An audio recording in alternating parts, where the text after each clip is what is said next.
এটা যেই কিনবে সেই ঠকবে।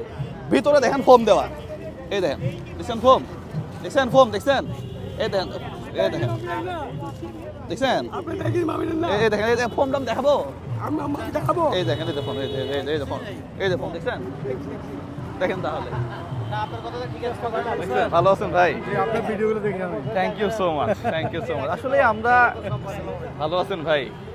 আপনার ভিডিওগুলো রেগুলার দেখি। Thank you so much. অনেক ভালো লাগে। আমি নেমে গেছি সুন্দর গাড়ি দেখে।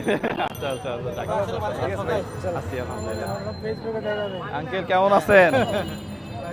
ভালো আছেন না? দেখো এর দেখো ফেসবুকে দেখাবো। ঠিক আছে, থ্যাংক ইউ সো মাচ। আসলেই দেখাবো দেখো। এর ফেসবুকে দেখাবো। কি অবস্থা, এইভাবে হুটহাট করে কারো কাছ থেকে এগুলা কিনবেন না। মানুষ মানে প্রতারণা একটা ফাঁদ তৈরি করে ফেলছে এইভাবে, ভিতরে ফোম দিয়ে উপরে 6টা চিংড়ি আর ওই কি অন্যান্য কোরাল মাছটা সেগুলো বাজারে 100-150 টাকা কেজি বিক্রি করে। আমি তো চট্টগ্রামে থাকি, অথচ দেখেন 1200 টাকা দাম চাই, আপনি 500 টাকা বললেই ও দিয়ে দিবে, পরে আপনি ঠকে যাবেন।